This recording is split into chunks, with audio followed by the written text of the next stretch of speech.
I see you, the man who stays up late, replaying conversations with her in his head.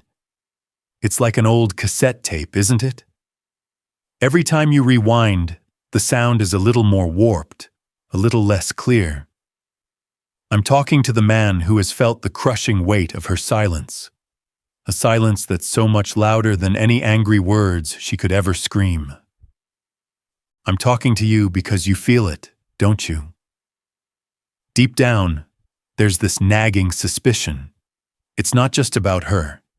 It's about the role you've let yourself play in the game of love. And if you don't hit pause right now and really look at it, you're going to spend the rest of your life as a slave to illusions that you mistake for affection. There was a philosopher, Søren Kierkegaard, who tried to warn you about this. His voice was quiet, buried under layers of philosophy, irony, and faith. But now, centuries after he's gone, his whisper has survived. And it was meant for you, the man listening to this right now. Now, Kierkegaard wasn't some bitter cynic. He didn't hate women. In fact, he loved one, a woman named Regine Olsen, with everything he had.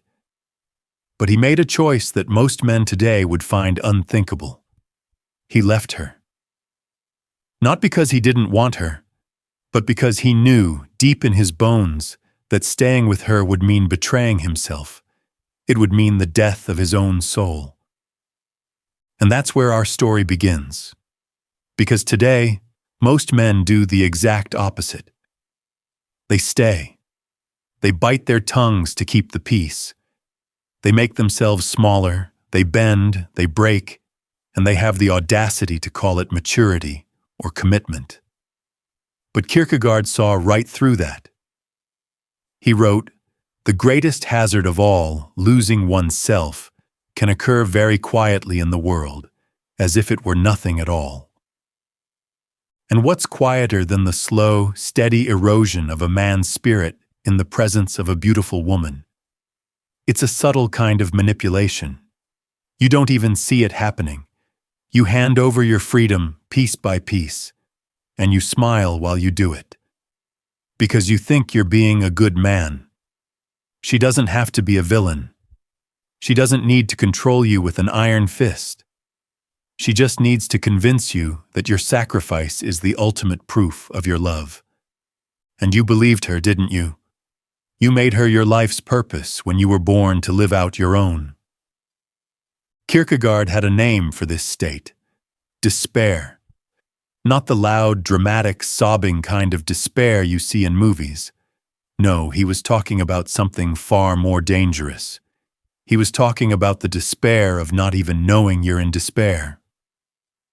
He wrote, "The self in despair wants to be itself, but in isolation, it does not want to be itself in relation to the power that created it." Let's translate that for the 21st century. It means you desperately want to be your own man, but you've surrendered your very identity in exchange for her validation. You thought her love would finally make you feel whole. But here's the truth. Love can't complete a man who doesn't even know who he is in the first place. Be honest with yourself for a second. You've molded yourself around her expectations, like wet clay. You changed your opinions, your hobbies, your ambitions, just hoping to see her smile. And when she didn't, you felt your own worth plummet. This is why Kierkegaard's ideas are so critical. He divided life into 3 stages: the aesthetic, the ethical, and the religious. The aesthetic man is the one who lives for pleasure, for beauty, for the romantic fantasy. And here's the gut punch. Most modern men are trapped in this first stage and never leave. You're endlessly swiping through faces on a screen.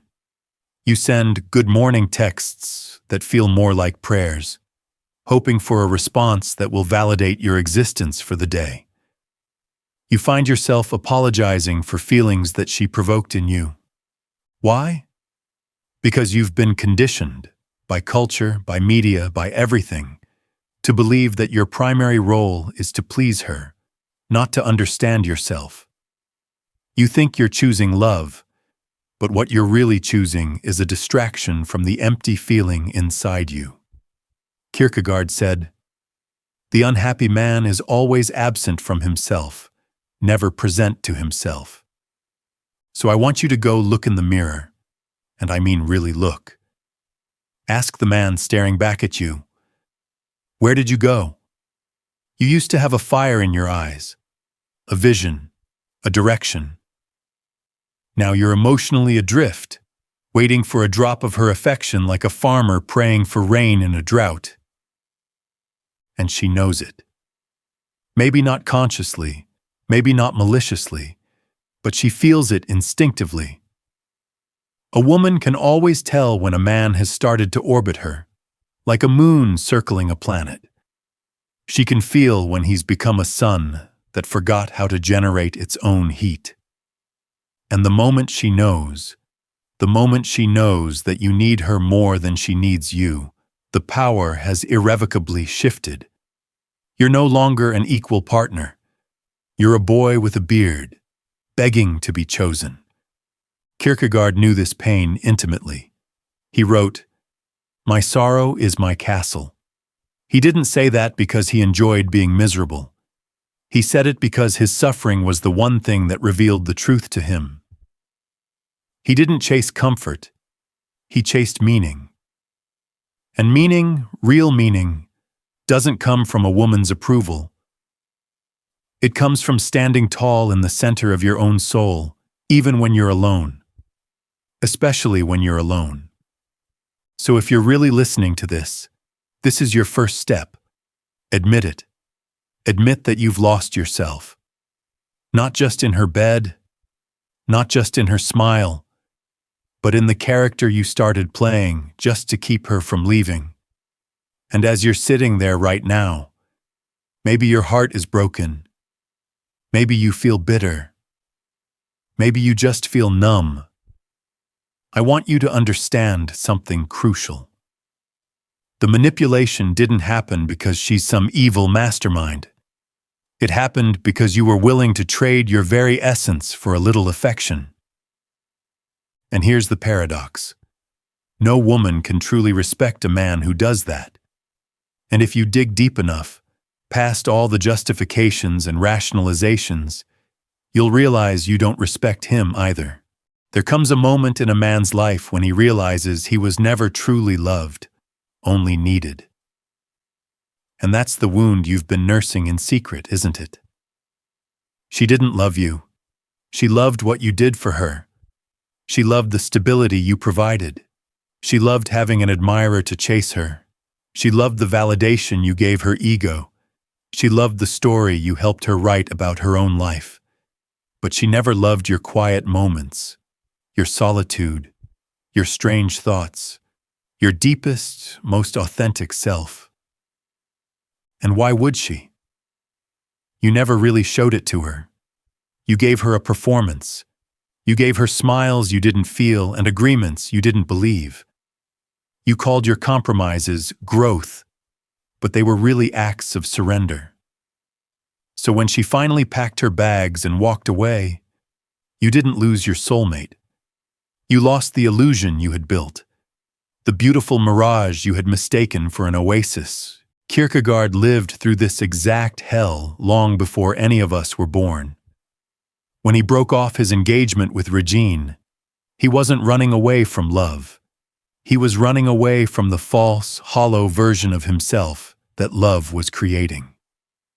He wrote in his private journals, "I had to break with her or lose myself completely." Read that sentence again. That's not a romantic line from a movie. That's a tombstone for every man who feels like he has to die a little bit each day just to keep a woman from leaving. And let's be crystal clear. The moment you feel that you have to silence your own truth to keep a relationship afloat, you are no longer in love.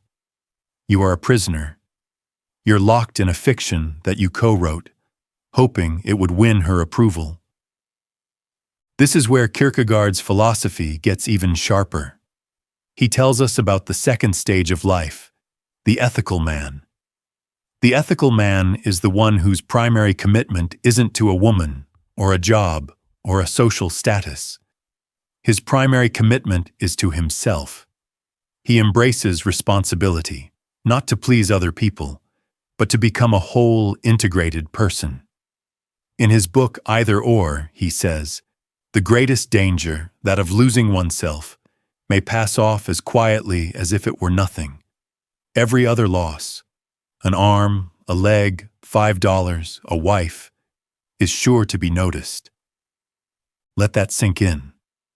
A wife can leave you. Your looks will fade. Your money can disappear. But the loss of your own self, that happens silently, behind the scenes, while you're holding her hand, smiling for the vacation photos and telling everyone, "I'm fine." But you're not fine. You are a ghost. You're fragmented. You were taught that being a real man means serving her dreams, that loving her means sacrificing your own, that your devotion is measured by your disappearance. So you disappeared. You called it romance, but it was self-abandonment, and the world actually praised you for it. Friends and family said, "Wow, he's such a good man. He provides for her, he listens to her, he gives her everything." But Kierkegaard saw the poison in that praise.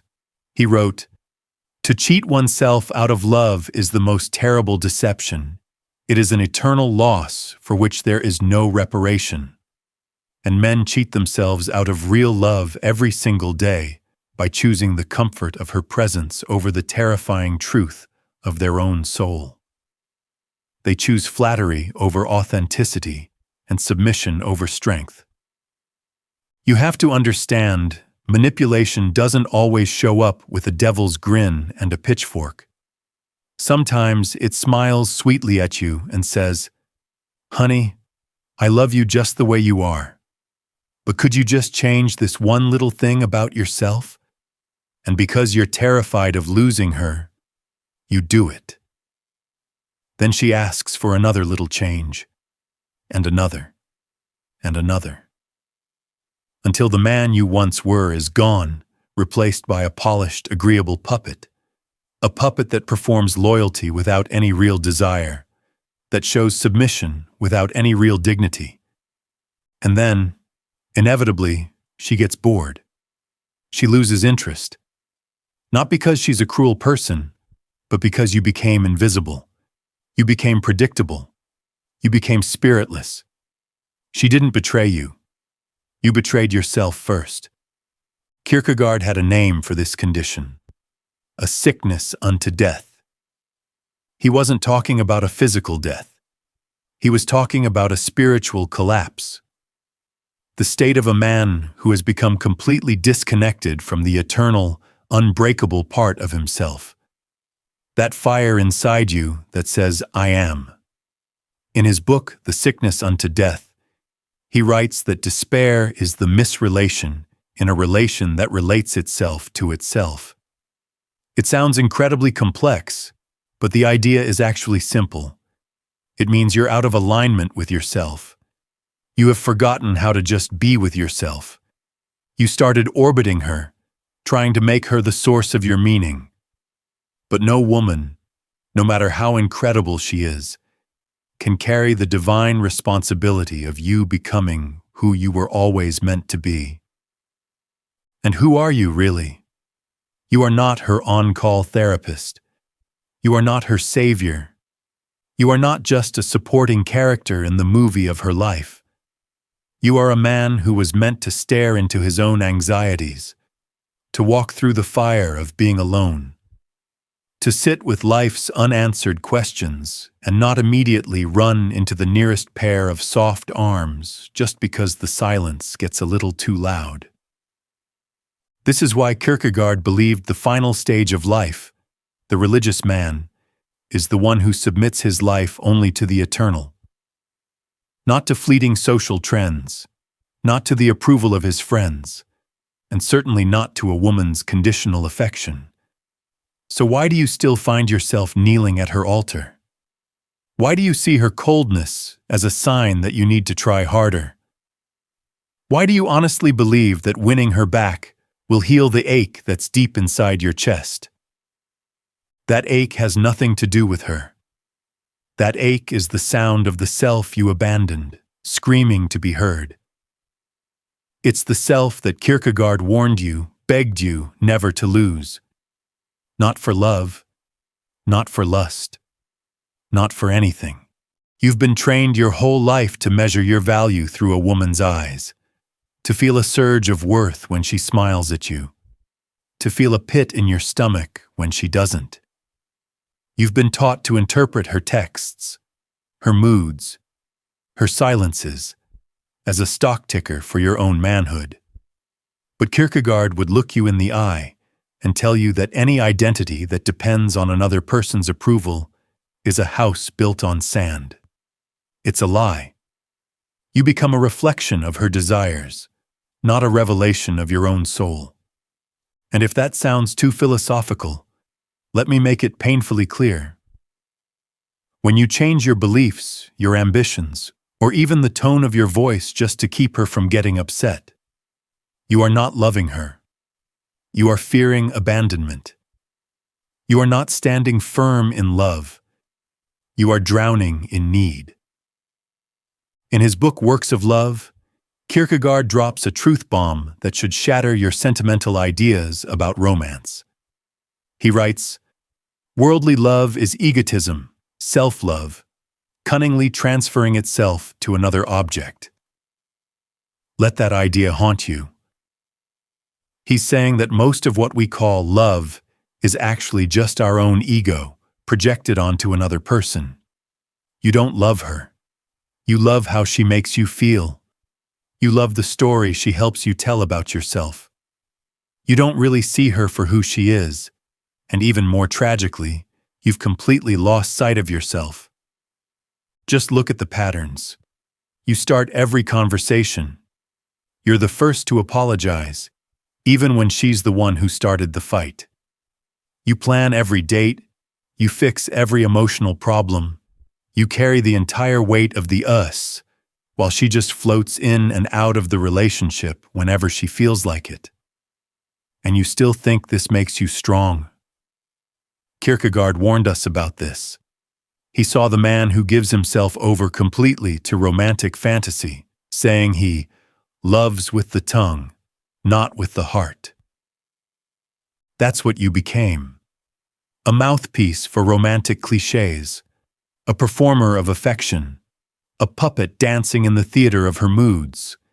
And the sick joke of it all is that the more you gave, the more of yourself disappeared. Not because she ordered you to, but because you were terrified that if you held anything back, she would leave. So you gave her everything. Your time, your focus, your drive. You became a man orbiting a woman, instead of becoming the kind of man whose gravity is so strong that a woman can't help but be drawn into his orbit. Kierkegaard doesn't offer you a simple fix. He doesn't have a 5-step dating strategy or a list of pickup lines. He offers you something much more valuable and much more painful: a mirror. A mirror that says, the only woman who can truly love you is the one who meets you when you are already complete without her. That is a terrifying thought, because most men have never tasted what it feels like to be whole on their own. They've only ever known love as an escape, as a drug, as a replacement for a solid sense of self.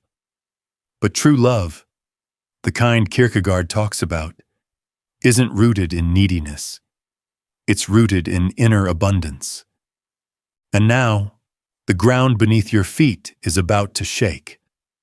Because the next truth Kierkegaard throws at you is that your anxiety, that tightness in your chest when she hasn't replied, that dread you feel when you imagine life without her, that anxiety is not a flaw you need to medicate.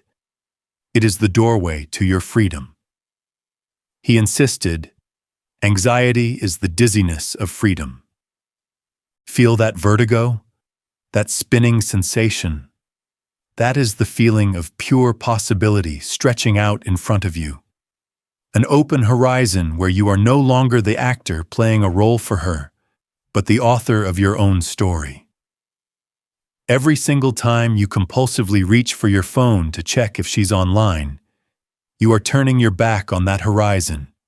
You are choosing the prison walls of your shrinking little room. Put the phone down. Stand in the dizziness. That feeling is your soul reclaiming its territory. But you have to make a decision. Kierkegaard called it the leap of faith. And men always misunderstand this. They think it's about blindly devoting yourself to a religion or to a woman. The leap of faith is a plunge into radical self-trust when there is no external guarantee.